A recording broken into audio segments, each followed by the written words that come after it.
कि मैंने कहानी सुनी थी, एक नकारा आदमी जो होता है मरने के बाद भी तकलीफ देता है। वो छोटी सी कहानी थी। वो कहानी ऐसी थी कि एक गांव में एक बहुत नकारा आदमी था, पूरा गांव परेशान था। तो लोग सोचते थे मर जाए, और वो मर गया। और मरते वक्त उसने अपनी वसीयत लिखी कि जब मैं मर जाऊं तो मेरे मुंह में 5 फीटा डंडा ठोक दिया जाए और मेरी मैयत को एक गाजे बाजे से लेके जाया जाए, ठीक है, और पुलिस थानों के चक्कर लगा के लेके जाया जाए।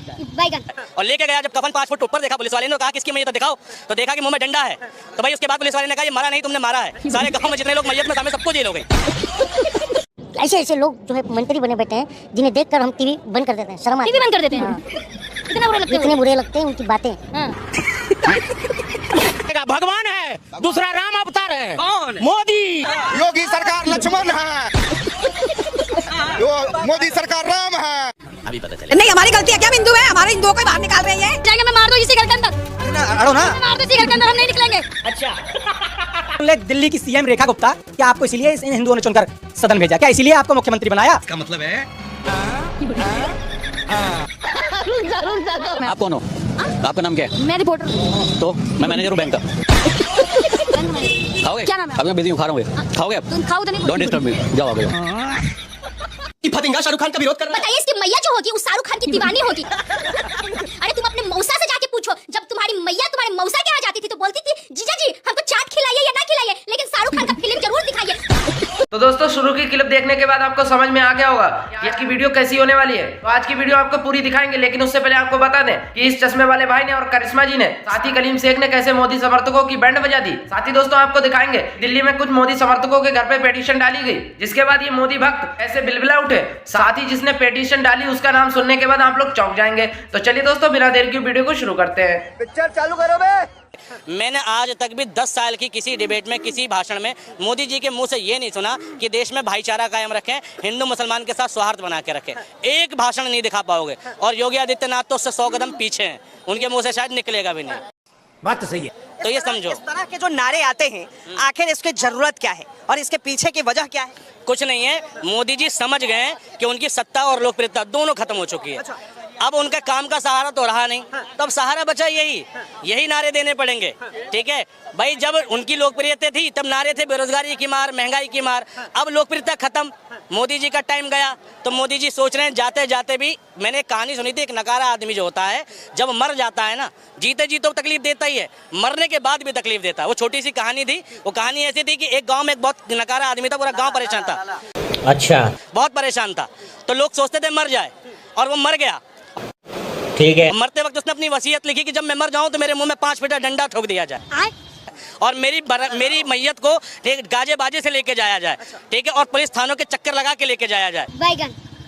और लेके गया, जब कफन 5 फुट ऊपर देखा पुलिस वाले ने, कहा किसकी मैयत दिखाओ, तो देखा कि मुंह में डंडा है।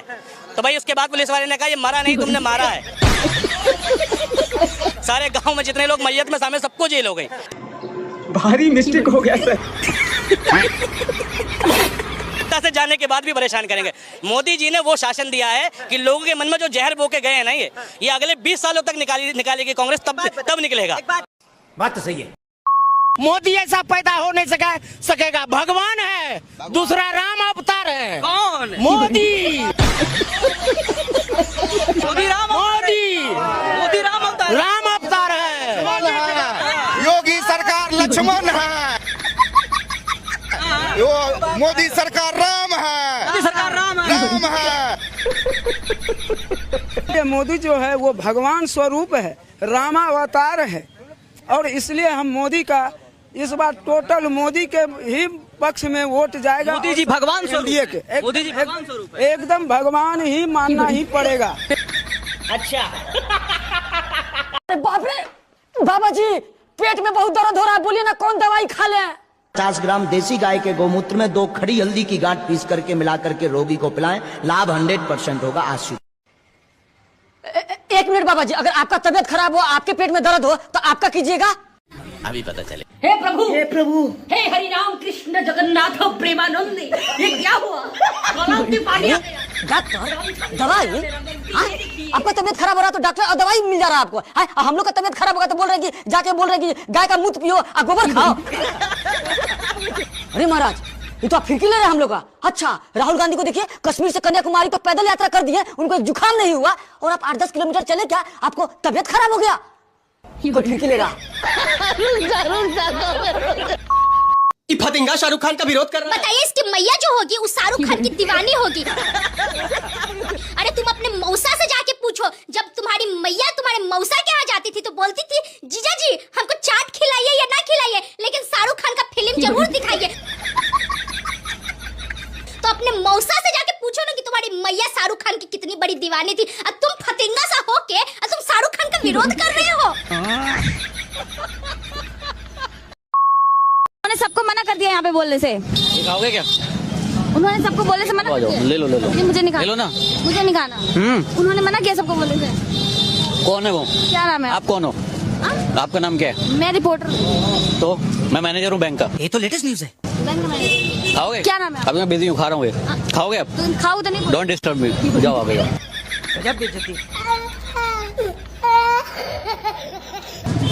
तरीके से बोलिए ना, तरीके से बोलो ना। आप तरीके से बोलो। तरीके से ही पूछ रही हूँ।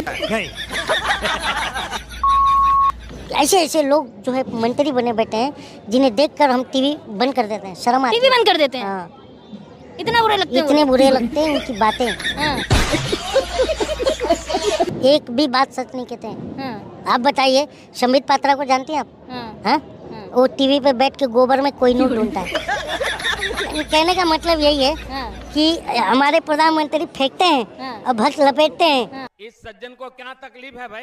बस यही चल रहा है। और मेरा भारत बदल रहा है, हमारे प्रधानमंत्री।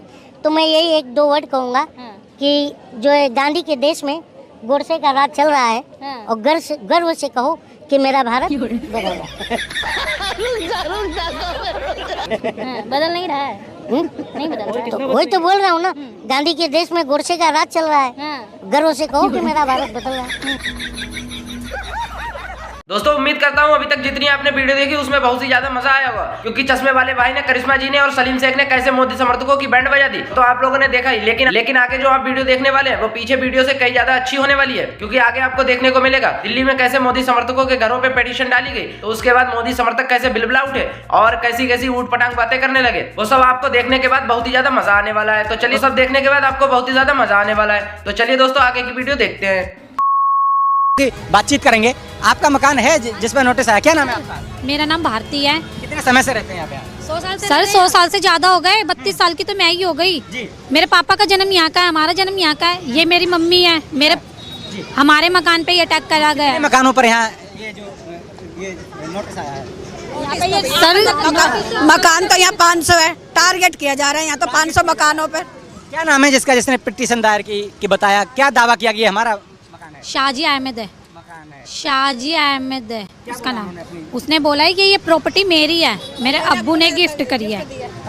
तो 100 साल से हम पास इसके कागज हैं? ये इससे बड़ा कागज क्या होगा?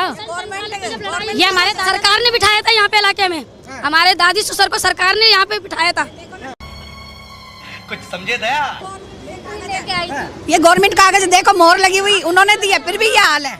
आप देखिए, ये इनके एफिडेविट है जो इनके पास सबूत है। लेकिन एक बड़ी संख्या में ऐसे लोग भी इस देश में रहते हैं जिनके पास ना एनआरसी है, ना कोई कागज है, लेकिन दबंगई से, जरूरत से। आपको हमने बहुत सारी ऐसी खबरें दिखाई जो झुग्गी झोंपड़ियों पर कब्जा करके यहाँ रह रहे हैं, दिल्ली में रह रहे हैं। उन पर अभी तक सरकार कोई कार्रवाई नहीं करती है। अरे कहना क्या चाहते हो? दिल्ली की रेखा गुप्ता सरकार, उन पर कोई कार्रवाई नहीं करती है। यहाँ बड़ी संख्या में बहुत ज्यादा इलाके हैं। शाहीन बाग इलाका दिखाया हमने, और भी कई ऐसे इलाके दिखाए जहाँ अवैध तरीके से घुसपैठिए बांग्लादेशी रोहिंग्या यहाँ रहते हैं और उन पर सरकार कार्रवाई नहीं करती है।